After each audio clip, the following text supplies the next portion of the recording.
Alright, so here's our project today.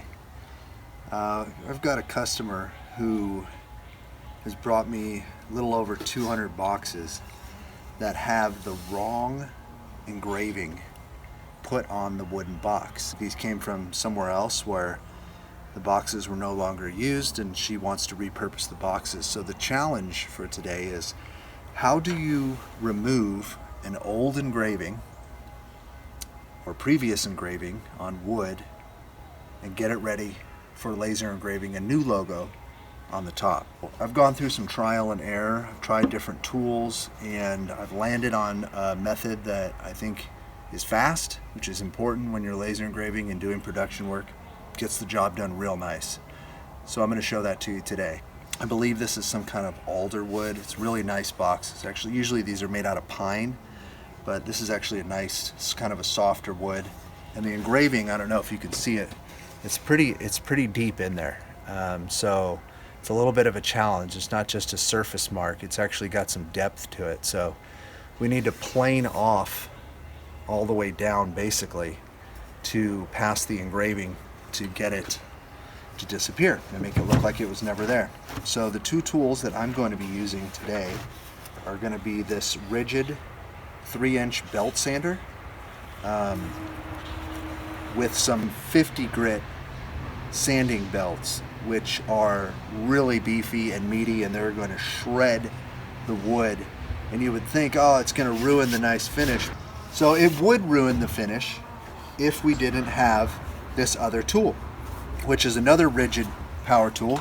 This is a 5-inch random orbital sander with some 80 grit pads on it, which makes the rough finish after we do the planing on the box nice and smooth again, the way it was to begin with.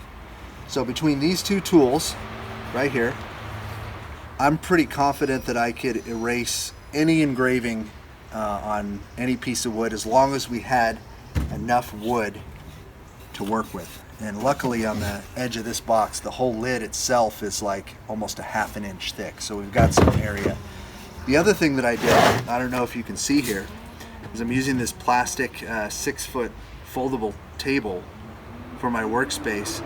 But when you're using this, it wants to kick whatever you're doing back towards you. So I had to put a stop here, so I just took a 2x4 and these two clamps, which I believe might have been from Harbor Freight, and they are stopping my box from shooting towards me when I'm putting the heavy grind on it. You could maybe have it, maybe you have a wood workbench and you've got that all figured out already, but this is what I had to come up with. Enough talking, let's get down to it. Tighten these up. There we go.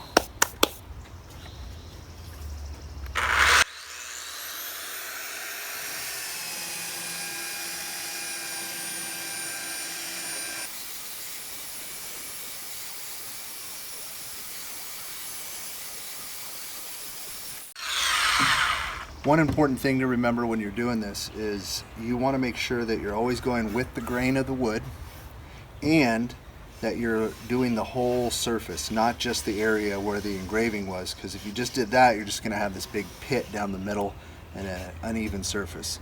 So I like to go with the grain, it's kind of key, and then back and forth across in sections, and then repeat. And sometimes I might hang out a little slower over the engraving spot, but for the most part I'm trying to do an even sanding of the whole plane, plane it down.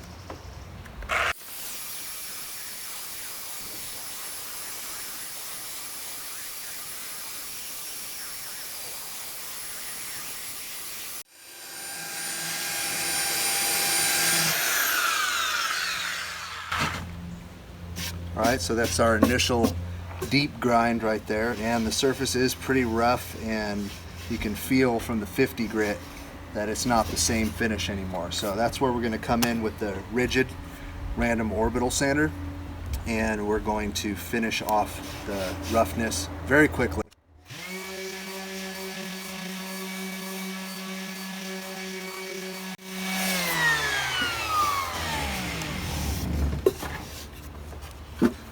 And we are done, like it was never there. So this is a great tip if you ever maybe make a mistake on one of your engraving projects and you need to remove it properly. You can use a combination of these tools right here to get the job done quickly and efficiently, and basically reverse laser engrave, which is technically erasing any kind of laser engraving on wood, and do it the right way instead of grinding into where it was and creating pit. You want to make sure you have the right tools to get it done quickly, because time is money. Rigid belt sander, one of the other benefits of this is that you can lock it on. You don't want to be holding the trigger down the whole time you're working. You want to be able to pull the trigger and lock it in, so you're only holding the handle and the front grip the whole time. Hope this tip helped you, and stay tuned for more videos on laser engraving and laser engraving tips and tricks. The garbage truck? He waved to you?